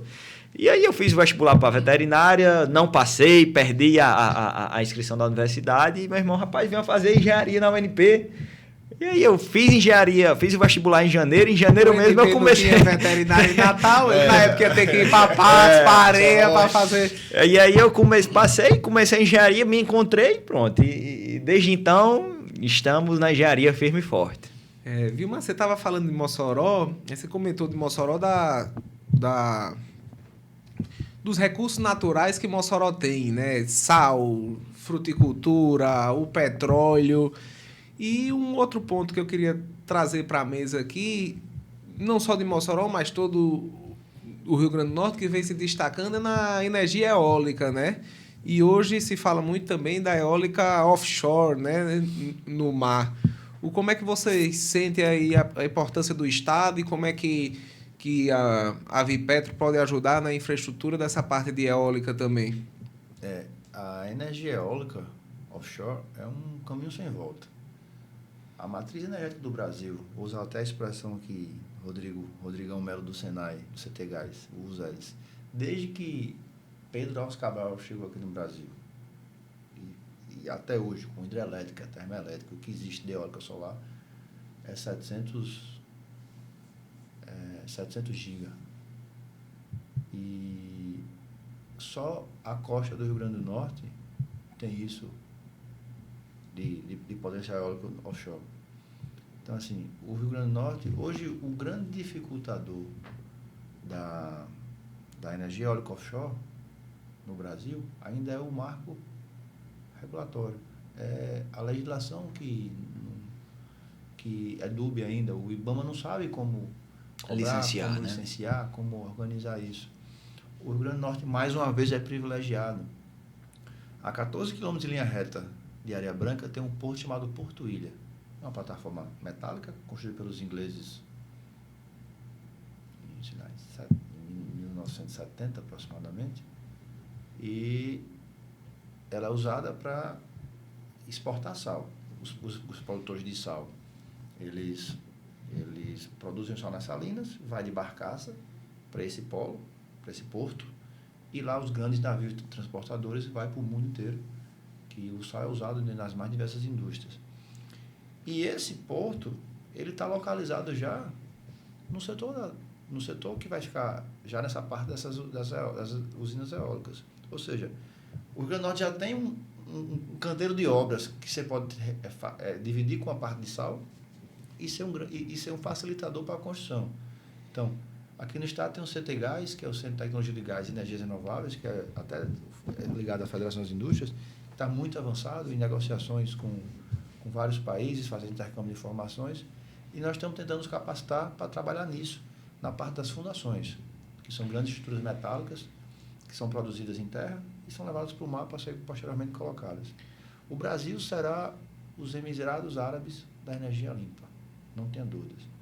Hoje os continentes são interligados facilmente por cabos, Então, a energia limpa, o hidrogênio verde, a energia solar, isso vai ser muito, muito forte no Brasil.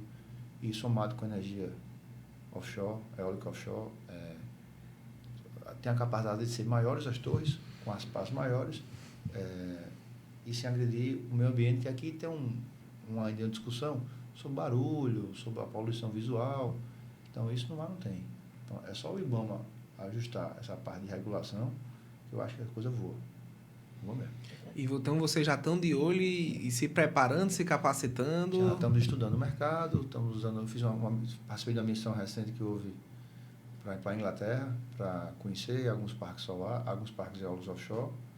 Tivemos contato com as indústrias, com outros empresários locais, e estamos tentando sim, acredito que mais tarde de 3 a 5 anos, isso já esteja aqui em produção aqui no Ser uma realidade, sim, né? Sim, não tenho dúvidas. Pois é isso, eu trouxe esse ponto como último ponto. Acho que esse bate-papo, que pelo menos para mim foi enriquecedor, um bate-papo muito técnico sobre vários assuntos, e a gente vai ficando por aqui. Eu queria pedir para vocês dois mandar a última mensagem, cada um, falar um pouco sobre a história, sobre uma mensagem que vocês queiram passar, mesmo que estejam com vontade, na verdade, para quem está nos assistindo. Não, eu queria inverter a pauta um pouquinho. Você que é um grande investidor aqui no estado, lidera carteira, faz cursos, consultorias, e eu queria que fizesse um balizamento entre investimento em imóveis e investimento em bolsa. Nós somos muito conservadores e a gente investe muito mais no nosso negócio, nessa parte de imóveis, no BTS, do que investir em bolsa propriamente dita. Eu queria que você falasse um pouco sobre isso, a gente invertendo um pouquinho. Show de bola, vamos lá. Eu gostei que a gente vai ter pano para manga aqui, né? Investimentos em imóveis e investimentos em bolsa, né? Na verdade, quando você investe em bolsa, você investe em empresas. Às vezes o cara vai tentar identificar o gráfico, isso, aquilo, mas quando você está investindo em bolsa, você está investindo em uma empresa que está gerando algum fluxo de caixa ou que tem alguma expectativa de fluxo de caixa, e você tem que trazer para valor presente. O imóvel também, o BTS, quando você vai fazer um contrato atípico, você vai fazer um contrato por 20 anos, vai ter uma correção e vai ter um fluxo de caixa que você tem que trazer para valor presente. Eu gosto muito de investir nos dois, tanto em imóvel, ou o meu capital na minha pessoa física, tanto em imóvel quanto em bolsa. Qual é uma vantagem de investir nos dois? Quando eu estava falando sobre a questão da diversificação. A questão é que, pelo menos com o meu recurso, que é pouco, eu consigo investir em imóveis e ter um rendimento alto e consigo ter disponibilidade em alguns momentos para entrar na bolsa quando a bolsa está lá embaixo, porque eu tenho uma outra parte em imóveis. Então, eu tento fazer 50% em bolsa, 50% em imóveis. Tem momentos que vai ter 80% em imóveis e momentos que vai ter 80% em bolsa. Tentando mirar uns 30% ao ano, 25%, 27%. Então, essa questão do que investir vai muito mais do perfil. Do perfil, por exemplo, eu acho que o seu pai, ele passou a vida tendo o perfil de... A empresa gerava caixa, o excedente do caixa colocava um imóvel. A empresa gerava caixa, o excedente do caixa colocava um imóvel. Ele poderia ter o perfil também de colocar esse excedente do caixa em outras empresas que ele ia ter uma renda passiva. Mas, então, qual é o melhor investimento para você e vai investir? Vai depender do seu perfil de risco e também do volume de dinheiro que você vai investir. Pode chegar algum momento, você investe muito em imóvel, mas vai chegar algum momento que você tem um volume de dinheiro autossuficiente, que o BTS, que não vai ter BTS com cliente bom o suficiente. E aí, quando você vai para o mercado financeiro, que você lida com empresas gigantes, para aquele dinheiro vai ser mais seguro e vai ter mais liquidez. Eu falo isso porque eu gosto muito. E no mercado financeiro tem gente que critica um, tem gente que critica o outro. Hoje em dia, se você entrar no Instagram, um dia vai alguém que é defensor de investir em bolsa dizer que o imóvel perdeu a inflação. Mas qual é a carteira que ele está pegando? Qual é a média? Se a gente vai investir, a gente vai ser fora da média. Outro, eu vou contar esse caso, não sei se respondi a pergunta, mas vou contar outro caso. Aí o outro vai dizer, estava dizendo que o imóvel perdeu para a inflação. Aí o outro vai pegar um corte histórico e dizer que a bolsa é ruim. Eu acho que você deve investir primeiro no que você entende. E isso foi um ponto que eu estava discutindo com o pessoal. Estava lá em São Paulo e estava discutindo com o pessoal do escritório de investimento do Luiz Bassi. Bassi é o maior investidor pessoa física da Bolsa Brasileira.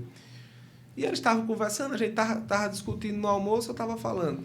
Eles falaram, não, porque esse negócio de imóvel, a gente não acredita muito, esse negócio que vocês fazem aí de asset allocation, de diversificar em fundos imobiliários e tal, a gente aqui pega o dinheiro do nosso cliente, é só ação, que vai dar mais resultado. Eu fiz, tá certo. Vocês não estão errados, não. Primeiro, para o volume de dinheiro que você tem, ia ser um trabalho muito mais minucioso para ser imóveis. Segundo, vocês têm uma posição suficiente para sentar no conselho da empresa e tomar as rédeas e saber como está voltando. Agora, para o meu investidor lá em Natal, que não senta no conselho da empresa, que no mercado imobiliário tem muita oportunidade, você está dizendo que isso é ruim para ele está muito mais seguro, vai ter mais retorno com imóveis. Por quê?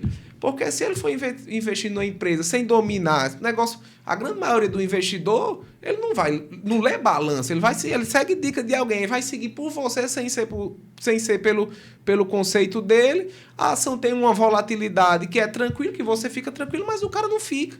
Então, assim, independente de imóvel, eu acho que eu não respondi a diferença. Eu acho que você deve investir no que você entende. Existe uma discussão frequente nessa parte de imóveis que a gente vê muito... a gente só investe em imóveis comerciais. Isso foi um exemplo simples. Por um exemplo simples que a gente lá atrás... Você compra uma sala comercial aqui de R$200 mil, R$250 mil, R$300 mil, e se alugou por R$2.200, R$2.500. Aí um apartamento de 300 metros quadrados aqui em Natal custa R$1,5 milhão, R$2 milhões, sei lá quanto mais, e é 5 mil.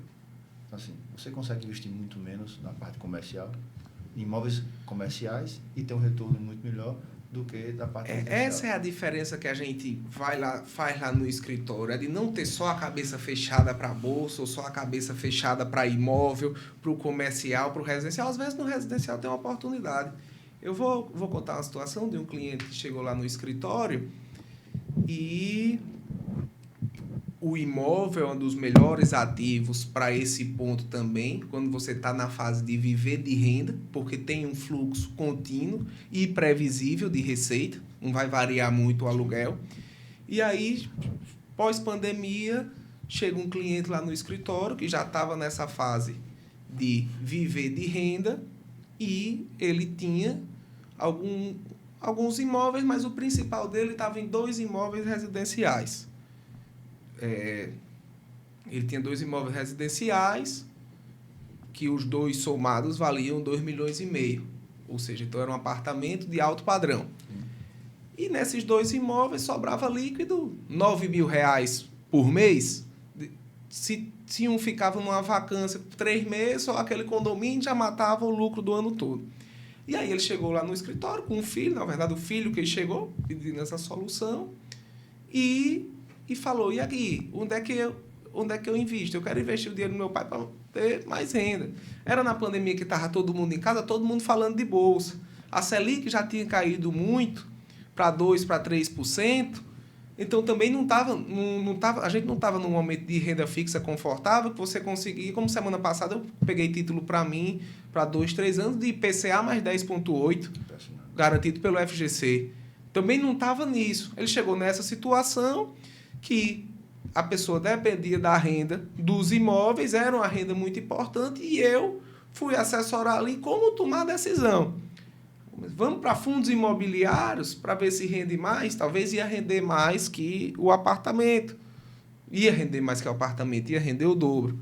E aí ele bateu assim, atrás da minha TV tem um painel, batendo no painel, não. Meu pai ele tem que ver o dinheiro dele, ele tem que tocar no dinheiro dele. E aí é outro bloqueio, né? E aí a gente foi quebrar a cabeça. Terminou que saiu uma sugestão que se foi pensada, que ele trocou os dois apartamentos em 2 prédios residenciais também, um com 24 kitnets e outro com 26 kitnets. E ele triplicou essa renda. Ou seja, Às vezes não é um imóvel, às vezes até você estava falando de comercial, não. A gente pensou uma solução, entendendo que ele tinha que ver o dinheiro dele, entendendo que ele não tinha perfil para bolsa, que nessa época eu já estava tendo uma volta e ver que você ia na internet, tinha bolsa, tem a opinião do comercial, que depois estava dando até uma renda melhor do que as salas comerciais. Então, na verdade, quando a gente pensa em investimento, é o que eu falo, você tem que entender a cabeça, a necessidade e os bloqueios. E ele triplicou a renda hoje com uma atitude simples, que se eu fosse até essa é a primeira vez que eu estou falando nesse caso publicamente, mas que eu poderia dizer, não, como você triplicar a renda no mesmo setor. Mas às vezes é você encontrar, você entender um melhor perfil, né? E isso hoje é um nicho de mercado aqui em Natal, né?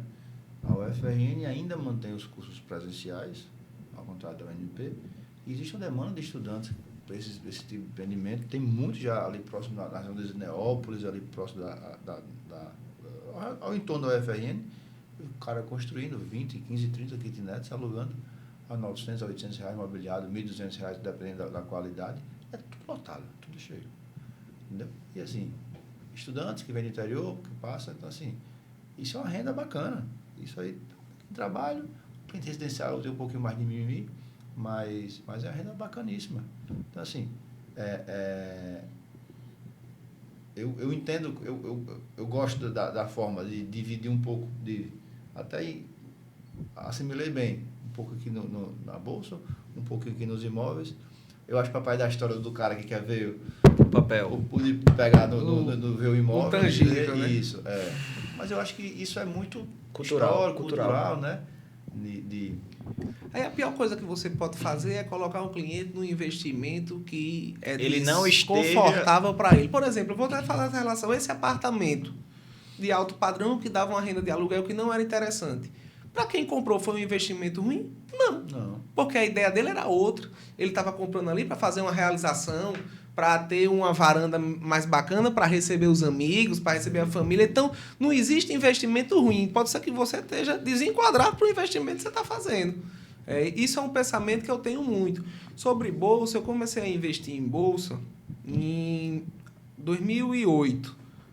Vai fazer 15 anos agora que eu comecei a investir. Eu tinha 13 anos na época.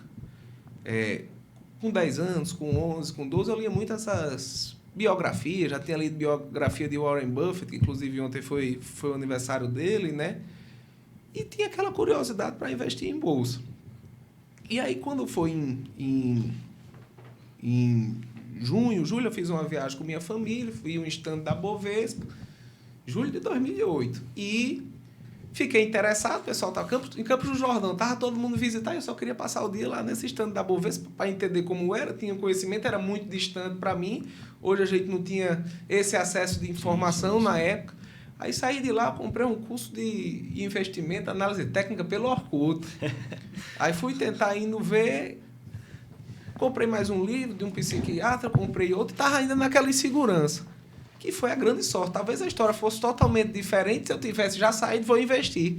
Porque de julho a setembro, foi setembro quando deu a crise do subprime, né? Sim. E aí, quando deu a crise do subprime em setembro, eu não entendia nada de contabilidade, de matemática financeira, mas eu falei, rapaz, onde eu li é que vale a pena você entrar na baixa. Então, eu vou procurar entender um pouco. Quando foi setembro, foi passando, foi outubro. Em outubro eu entrei, na época comecei a investir com uma corretora Banif Invest, que nem existe mais, uma conta no nome do meu pai, que eu era menor de idade. E por sorte que eu digo que foi esse momento, foi passar esses 2 meses a mais para ver o curso. Porque se eu fosse começar 2 meses antes, talvez a história fosse até eu tivesse me torado no meio. E aí, por sorte, peguei isso voltando, na época investia muito em Aracruz, em Braskem, as construtoras, o meio estava pujante em 2009, era Cirela, Gafisa, e dobrei o capital de 2008 para 2009. Quando começou 2010, eu comecei a perder, cair um pouquinho, digamos, saiu e voltou, estava nas festas dos 70% de ganho. Eu fiz, não, realmente teve esse negócio da baixa, eu não tenho entendimento, vou realizar e ir para outras coisas, porque na economia real dá muito mais dinheiro, principalmente quando você tem pouco. Eu lembrei até aqui de um ponto para comentar esse exemplo de imóveis e dinheiro. Sim. E essa conversa como quando o volume de capital é diferente. E aí fui investir em outras coisas. Quando fiz 18 anos, comecei a empreender, vendendo cerveja artesanal, chopp. A margem, às vezes, era 30% no mês, porque o meu recurso era pouco. Comprava, vendia. Mas sempre fazendo a conta. Sempre fazendo a conta. Sempre fazendo a conta. Esse é o dever de casa. A história. O dia a dia. E aí, olha a história da sorte. Olha a história da sorte. Sempre estudando, sempre gostei do mercado financeiro. Depois fui empreender na economia real, porque as margens eram maiores, para o capital pouco, né?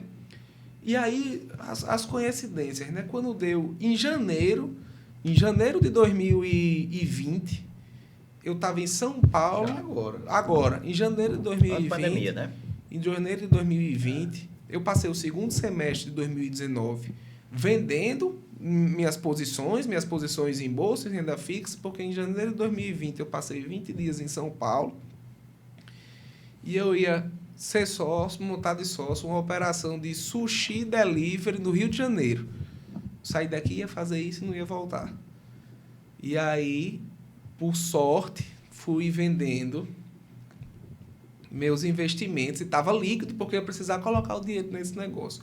Quando eu passei 20 dias entendendo essa operação, fazendo o que o pessoal chama de due diligence, eu vi que não valia a pena para mim. E a época eu ia dar praticamente um all-in. E aí eu voltei. Na época, a maior parte da minha renda era de bebidas para evento também. Tinha essa questão de cerveja artesanal, de chopp, de outras bebidas. E voltei com caixa. Estava encerrando, tinha demitido os funcionários, tudo. Mas ainda tinha alguns contratos, principalmente de chopp para evento, para formatura que eu estava executando. Que tinha até para o final do ano. Voltei. E agora? Eu vou fazer o quê? Vou voltar a fazer o quê? Cheguei, com 2 semanas, cheguei a começar a plantar pepino japonês e vender para o Nordestão. Oportunidade. E estava com aquele caixa. Depois do carnaval, o mercado aqui no Brasil fecha por conta do carnaval, Covid. E aí vem Circuit Break 1, Circuit Break 2, Circuit Break 3. E você com o dinheiro guardado. E eu com o dinheiro guardado. Isso é muito sorte também. Mas também, às vezes, o cara fala, estava passando, talvez eu consegui enxergar, mas eu tive a sorte de não estar posicionado. Por conta desse motivo, não foi nada. Quando deu... A primeira formatura que eu tinha de chopp que foi cancelada foi 20 de março. Não me lembro qual era o dia da semana. Ou seja, eu demorei muito para entrar. Quando deu 20 de março, que cancelou minha primeira formatura e foi cancelando todas, o efeito dominó, eu senti que aquele era o momento mais desesperador, pelo menos para mim e para todo mundo. Aí foi nesse momento que eu entrei pesado na bolsa com minha liquidez e que ficou a maior parte do meu patrimônio em ações mesmo. Nesse momento que eu entrei pesado por conta da dor. Fiz, rapaz, eu já vi isso acontecer em 2008. Também teve esse negócio do histórico. Então eu entrei pesado. E aí, até setembro, essa minha carteira chegou a subir mais, cair, volatilidade estava subindo 76%.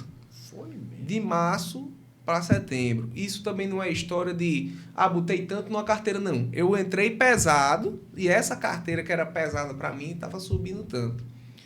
E aí, quando estava nisso, eu também já estava olhando todo dia o mercado, estava voltando, era algo que eu sempre queria fazer e estava tudo parado, porque todo mundo estava em casa. Só que quando começou a chegar em setembro, não falando da parte de assessoria ou de indicação, mas na parte da minha carteira na física mesmo, a volatilidade já estava tão grande que o meu patrimônio, que estava variando para cima ou para baixo de um dia para o outro, estava sendo coisa de minha renda de 3 meses, entendeu? E aí eu não estava num momento que eu não estava mais confortável para suportar esse risco. E aí, por um detalhe de mercado, que eu estava estudando o mercado, eu vou contar essa história, eu estava estudando os fundos imobiliários. Nessa época, em setembro, o IGPM estava lá para cima. Em 2020, o IGPM bateu mais de 30%. Eu não me lembro o número exato. Pronto. Você tem ajustado nisso. Pronto, você tem a memória melhor que eu. Eu não tinha o número exato. E aí, muitos fundos de papel que tinham crédito, títulos CRI, que eram reajustados à IGPM, estavam lá em cima e subindo muito. Só que quando eu ia estudar esse fundo, eu tinha que fazer, rapaz, e o risco de default? Aí eu estava estudando um fundo chamado CVBI, que é o VBI CRI, e lá tinha um papel que era o Ecocil CRI. E esse papel estava pagando para o investidor do fundo IGPM mais 12,9 ao ano. Então, se o IGPM estava 34, mais 13, 47. Era o que esse papel estava pagando. E aí, o que é que a gente tem que fazer? Que é a diferença também do escritório para ir na obra no trecho. Eu falei, não, peraí, esse aqui em Natal eu consigo e entender. Esse CRI Ecocil foi a antecipação da carteira de recebíveis da Ecocil quando ela foi construir o Ecoville 1, condomínio ali na Copab. Eu falei, não, eu vou para lá. Meu pai é corretor de imóveis aqui, tinha a ideia do mercado. Quando eu fui para lá, para ver como são as coisas, para ver se o pessoal que tinha o terreno, que estava pagando IGPM mais um, que era basicamente isso, mais um e pouco, se esse pessoal ia ter condições de quitar. Aí eu comecei a ver que o terreno, na verdade, estava se valorizando rapidamente também. Eu fui fazer uma reflexão comigo por que estava se valorizando. E o que foi que eu entendi no meu pensamento? Pandemia, tá todo mundo em casa. O cara não está mais gastando com restaurante, com viagem, com festa. Às vezes tinha uma vida corrida, como o que saía da faculdade, chegava de 10h30 e era feliz. Agora ele está tendo que ficar em casa. Talvez ele esteja vendo que a casa dele é uma merda, pro que ele queria. Aí está num apartamento pequeno, que esse apartamento, na mesma região do Ecoville, o cara fazia uma casa maior num condomínio fechado. Fiz, eita, demanda vai subir. Juros lá embaixo, demanda vai subir. Ele vai ter mais poder, porque, infelizmente, a maioria das pessoas, quando elas vão comprar uma coisa, ela não olha o preço da coisa, ela vê se a parcela cabe no bolso. Então, os juros lá embaixo, você consegue com um preço mais caro, a parcela menor. Demanda vai subir. Então, o cara estava sem gastar com outra coisa, querendo melhorar a casa e com os juros lá embaixo. Rapaz, esses lotes vão se valorizar. E aí, então, para quem estava ruim os lotes? Para o cara que estava com um financiamento de 100 mil ainda, de 50 mil, que ele não entendia. Essa pessoa também não entendia. Porque ele tinha começado o ano devendo 100 mil, tinha pagado R$1.000 por mês e estava devendo 140, 130 no final do ano. Pensava que a incorporadora estava roubando ele, não entendia. E aí, nessa hora que eu também estava desconfortável com as ações, eu falei, não, eu vou tirar tudo, eu vou comprar esse terreno e vou construir uma casa aqui. Aí cheguei a construir já no Ecoville 1-3, estou fazendo outro agora e outros condomínios. Então, e o investimento você tem que estar entendendo por tudo. Talvez, eu estou falando com experiência própria, mas como sair de ação para imóvel, como de imóvel pode voltar para ação, você tem que entender investimento. Aí o que é que você não pode querer fazer? Olhar pela lente do outro. Cada um tem o seu conhecimento em cada área. Para mim, uma ação X vai ter menos risco do que para você, pelo que entendo. Como para mim, talvez, pegar uma obra de um gasoduto vai ter mais risco do que para você. Então, na verdade, tudo são ativos. E você é que tem que se posicionar. Eu acho que essa é a minha visão. Não sei se eu respondi como você queria. Você deu uma aula. Mas, assim, é bom ouvir que a gente está indo, por um lado, para um caminho que a gente acredita. Somos um pouco mais conservadores para investir na parte de bolsa. Mas eu acho que um pouco disso a gente pode começar fazendo experiência até juntamente com você. Mas, assim, é aquilo que você falou, cada um na sua área. O maior exemplo que eu gosto desse negócio de cada um na sua área é quando, lá atrás, em 2012, do boom das obras da Copa, uma escavadeira custava R$200 mil.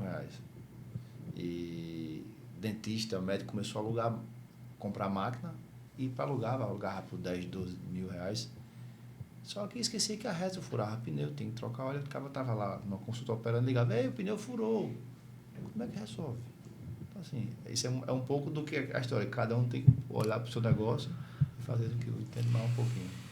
Isso do medo de bolsa, eu vou falar para você qual eu acho a maior dificuldade de quem vai começar a investir na bolsa. Teve outra vez aqui tive recebendo Carol Diniz, que é gestor de um fundo de ações e é o único fundo de ações com gestão aqui hoje. Qual é o grande segredo para você ganhar dinheiro em qualquer negócio? É você comprar mais barato e vender mais caro. Você tem que contratar Hugo para ser seu orçamentista, ter mais não sei quantas pessoas no time, mas no final se resume a você ter a ciência que você vai fazer um negócio por um preço e vai vender mais caro. No mercado financeiro, em bolsa, como é que você ganha dinheiro? Comprando na baixa e vendendo na alta. É isso. Qual é o grande problema? É saber quando é que é a baixa e quando é a alta. Que aí talvez muita gente tenha os times, os Hugos, para analisar isso. Perfeito. Só qual é o problema maior? A nossa cabeça nos faz comprar na alta e vender na baixa. Por que a nossa cabeça nos faz isso? Porque quando está na alta, tá todo mundo dizendo que é bom. Você vai na mesa do bar, rapaz, ganhei tanto com bolsa, aí você vai, aí você chega, aí encontra o Hugo. Manada. Aí o Hugo chega lá no escritório, rapaz, ganhei mais tanto com bolsa, aí você, peraí, você tá fazendo o mesmo tempo aqui e tá ganhando esse dinheiro. Aí você vai lá e compra. Quando tá na baixa, todo mundo diz, rapaz, isso é uma desgraça, aí você entra no jornal. No jornal e tal, o jornalista dizendo, bolsa cai não sei quanto, porque um problema da informação e do jornalista é porque ele sempre usa o efeito retrovisor. Ele sempre fala do investimento que está melhor nos últimos 6 meses. Que a tendência é isso mudar, porque a economia é cíclica, assim como a construção civil é cíclica. Então, o grande problema é que o nosso psicológico nos vai fazer exatamente o contrário. Tem um amigo meu que tem um fundo de ações, que o fundo de ações dele em 2019 bateu 116% de retorno líquido para o investidor. Só que, quando bateu isso, era matéria, capa de revista, tudo. E entrou muito investidor. Na pandemia, ele chegou a cair 50%, pouco mais de 50%. Veja quantas pessoas investiram quando tinha caído 50%, 60% e quantas investiram lá em cima. Tem até o exemplo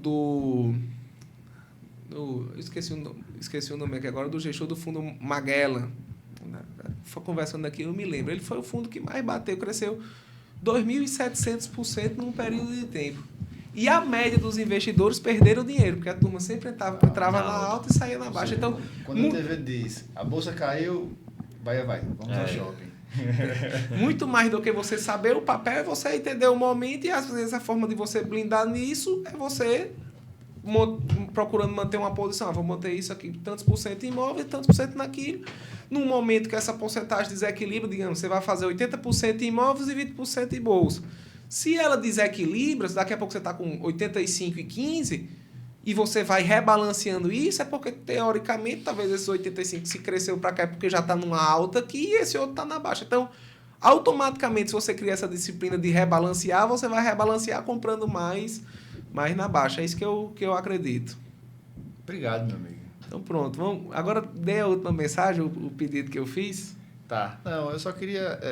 eu queria agradecer, mais uma vez, estar aqui. E a mensagem que eu digo é: acreditem nos seus sonhos. Assim, você tem que ter determinação, você tem que ter um objetivo, e hoje o mercado precisa de muito foco para você conseguir atender ao seu cliente, levar a sua empresa com seriedade ao mercado. Quando eu falo de muita responsabilidade, ninguém fica 40 anos no mercado fazendo trabalho sem profissionalismo, sem dedicação e sem compromisso. Então é um pouco disso, muita garra, seriedade e compromisso. É isso que vai levar ao sucesso. Bahia, eu gostaria de mais uma vez agradecer o convite, né? Em poder estar fazendo parte desse projeto. Você decidiu, né, fazer o projeto Finanças e Empreendedorismo. Gostaria de parabenizá-lo, né, por toda essa história que você está construindo. E você é um cara de sucesso, por tudo que falou aqui, né? Até mesmo, Vilmar, eu disse a ele que eu era fã dele, né? Admirava muito. Diz esses dias que era meu fã. Eu falei, rapaz, peraí, fala de novo, aí você engabunou. Porque você vê que ele é um cara que estuda e vê as oportunidades, né? Bahia só tem a cara de besta, mas de besta ele não tem nada. Então, por isso que eu sou fã dele. E parabéns por todo esse trabalho. E o recado que eu dou, né, assim, para o pessoal que pode estar nos assistindo, hoje o mercado, principalmente o mercado da engenharia, não só de engenharia, qualquer outro mercado, está precisando de gente que se qualifique, que corra atrás, né? A gente usa muito no dia a dia, né, uma indicação. Rapaz, vamos, né, contratar aquele cara é honesto. Aí viu uma hora e disse, não, mas honesto é um valor da pessoa, não é o diferencial do mercado. E hoje o mercado está tão fraco porque você está contratando pessoas porque a pessoa é honesta. Onde aquilo devia ser um valor e não um diferencial do mercado. Então, Vilmar. Entrando aqui, a gente vai conversando e vai surgindo um negócio. Eu lembrei que de uma passagem, eu fiz numa empresa em Portugal. E quando eu cheguei nessa grande construtora, o almoxarifado da empresa não tinha porta. A caixa de porta e tinha 2 leitores de código de barra. O operário entrava na empresa, no almoxarifado, tirava a peça, bipava, digitava o centro de custo e levava para aplicar onde fosse aplicar. Aí eu disse, você não tem ninguém que controlar isso? Eu disse, não, o operário vai lá, tira a peça, bipa, coloca o centro de custo e vai. E não roubam? Aí ele disse, não, aqui nós temos funcionários, não temos ladrões. Ou seja, a história que o Hugo falou, né, assim, eu sempre lembro disso. A honestidade, hoje a gente procura pessoas honestas. Pô, isso era para ser a essência de cada um. É um pouco disso que... Então, é isso, né? Ficamos por aqui, espero que vocês tenham gostado.